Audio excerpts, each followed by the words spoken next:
Hello दोस्तों, आप सभी का मेरे चैनल पे स्वागत है। ये मेरा चैनल पे पहला ब्लॉग है जो मैं डाल रही हूँ। वैसे तो मैंने अभी पहले शॉर्ट्स वीडियो और थोड़ी बहुत खाने की रेसिपी की ब्लॉग भी डाले हैं, लेकिन मेरे पास थोड़े बहुत कमेंट्स आ रहे थे कि आप अपने दिन के कुछ हिस्सों को शेयर कीजिए और हमें दिखाने की कोशिश कीजिए कि आप किस तरीके से काम करती हैं। ठीक है, तो मैंने कहा चलो आज मैं कोशिश करती हूँ। मुझे ब्लॉग तो बनाना आता नहीं है, फिर भी मैंने अपनी बेहतर कोशिश की है। अगर मेरे से कुछ ब्लॉग बनाने में गलतियाँ हो जाएँ तो प्लीज़ इसे इग्नोर करें और मुझे कमेंट्स में सजेस्ट करें कि मैं इसमें और क्या-क्या बेहतर कर सकती हूँ। देखिए, सुबह के टाइम का मैंने ये ब्लॉग शूट किया है और इसमें मैं दाल तो बना चुकी थी, चावल जो हम लोग बॉयल करके खाते हैं उसका पानी मैं निकाल रही थी। और मेरे घर में फैमिली मेम्बर्स मतलब बड़े लोग ही ज़्यादा हैं, बच्चा कोई इतना है नहीं है, तो वो भी 13-14 साल का है। तो इस तरीके से हमारे यहाँ खाने की क्वांटिटी भी थोड़ी ज़्यादा ही बनती है, इसलिए बता रही हूँ कि कई लोग कमेंट्स में इस चीज़ को पूछ सकते हैं। तो मैं ये चावल का पानी इधर पसा रही हूँ और मैंने इसको पसा लिया है पूरी तरह से। और आप वीडियो में देख रहे होंगे कि एक तरफ मैंने कढ़ाई भी चढ़ा रखी है। तो एक तरफ मेरा चावल ये तैयार हो गया और दूसरी तरफ मेरी कढ़ाई भी अब गर्म होने वाली है। इसी तरीके से एक हाउसवाइफ जो है अपने कामों को निपटाने की कोशिश करती है, क्योंकि हम अगर एक काम करने लगे तो एक काम में हमें बहुत टाइम लग जाता है, इसीलिए हम एक काम करते हुए दूसरा काम भी करने की कोशिश करते हैं। देखिए, इस तरफ मैंने जो कढ़ाई चढ़ाई थी वो अच्छी तरह से गर्म हो चुका है। अब उसमें मैं थोड़ा सा ऑयल डाल रही हूँ और इसके बाद जब ये ऑयल अच्छी तरह से गर्म हो जाएगा तो इसके अंदर मैंने थोड़े से जो बेसिक जीरा और जो थोड़े बहुत बेसिक जो भी चीज़ें तड़के के लिए डाली जाती हैं वो मैंने डाला है। अब डायरेक्ट इसमें मैं प्याज डाल के और आज मैंने आलू गोभी की सब्ज़ी बनाने के लिए तैयार की हुई है। तो जब ये प्याज अच्छी तरह से फ्राई हो जाएगा तब इसके अंदर मैं आलू गोभी की सब्ज़ी डाल के उसको भी हल्का सा फ्राई कर लूँगी।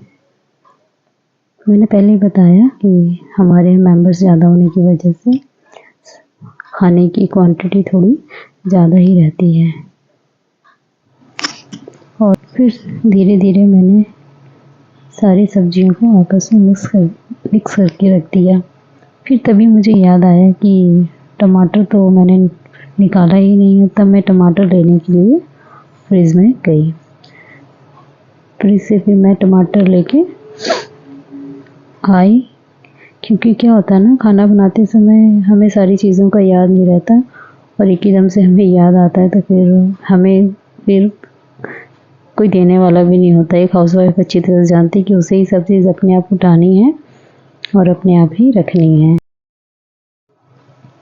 एक तरफ मेरी सब्ज़ी फ्राई हो रही थी तो फिर मैंने सोचा दूसरी तरफ मैं दाल भी फ्राई कर लूँ। तो उसके लिए मैंने छोटा वाला फ्राई पैन चढ़ा दिया और दाल फ्राई करने के लिए जो भी प्याज टमाटर थे वो मैंने ऑलरेडी काट के एक साइड में रखा हुआ था। इतने में मेरा दूध वाला भी आ गया। तभी मैं दूध लेने के लिए जा ही रही थी कि इतने में ये बच्चा जो कि मेरे जेठ जी का है, वो हमारे साथ ही रहता है, तो ये आ गया। तो मैंने कहा बेटा जाओ तुम ही ले लो, थोड़ी मेरी हेल्प तो हो जाएगी कम से कम। तो फिर वो दूध लेने के लिए चला गया।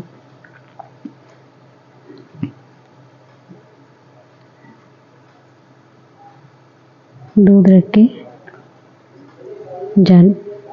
के जाने के बाद फिर मैंने सोचा इसको भी मैं एक तरफ इंडक्शन पे चढ़ा देती हूँ, ताकि धीरे धीरे ये भी गर्म होता रहे और मैं उधर अपना खाना भी बनाती रहूँ। एक हाउसवाइफ जो है एक साथ में बहुत सारे काम कर लेती है, ठीक है ना। तो घर में अगर किसी पर्सन को एक दिन भी खाना बनाना पड़ जाए, फिर देखिए उन लोग की क्या हालत होती है, क्योंकि उन्हें हैबिट नहीं होती ना, और हमें हैबिट हो जाती है एक साथ सब कुछ करने की। इधर देखिए मैं सब्ज़ी भी बना रही हूँ, मैंने दाल फ्राई करने के लिए तड़का भी चढ़ाया हुआ है, एक तरफ दूध भी मैंने बॉईल करने के लिए रख दिया है।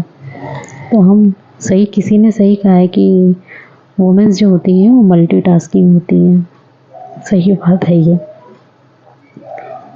इसके बाद मेरे पतीले में जो दूध बचा हुआ था, मैंने सोचा चलो उसको भी खाली कर देती हूँ, क्योंकि थोड़े बर्तन भी थे जो मुझे धोने हैं।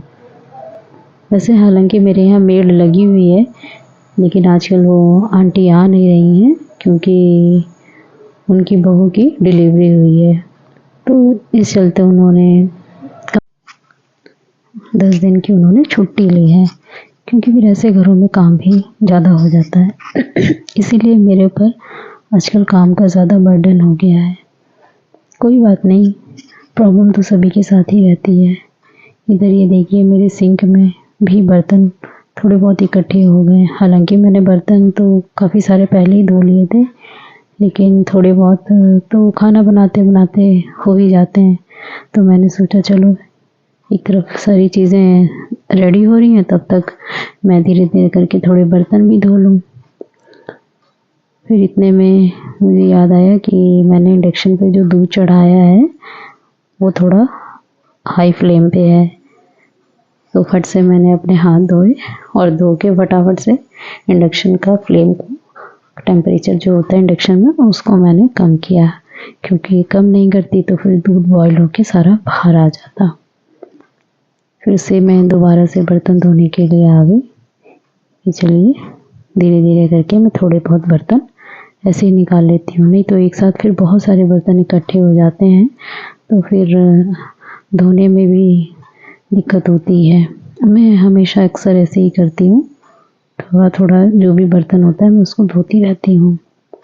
आप देख ही रहे होंगे। इसी तरीके से मैंने धीरे धीरे करके सारे बर्तनों को साफ कर लिया।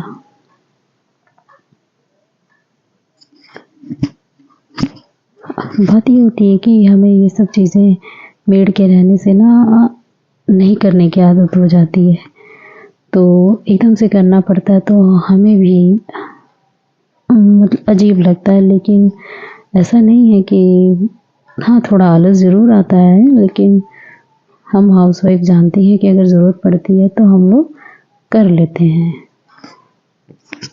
क्योंकि पता है ना फिर और कोई करने वाला तो है नहीं, करना तो पड़ेगा ही ना। इस तरीके से मैंने धीरे धीरे सारी चीज़ें अपने आप निपटा ली हैं।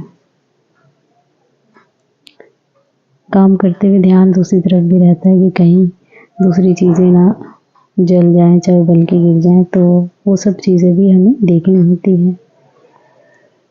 ये देखिए मैंने कहा था ना मेरे घर में एक ये फैमिली मेम्बर और भी है, ये मेरा डॉग है जिसका नाम कबड़ू है। इसका कुछ नहीं है, ये सिर्फ किचन में आएगा, प्याज की टोकरी अगर आलू का टोकरी नीचे रखा है तो उसमें सिर्फ उठाएगा और लेके जाके उसको बाहर बीच आंगन में रख देता है। उसको बस यही काम। इधर मेरा दूध भी अच्छी तरह से अब बन चुका है।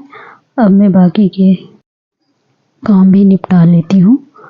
तब तक मैं आपसे नेक्स्ट व्लॉग में मिलती हूँ। तब तक के लिए आप अपना ध्यान रखें। Bye bye.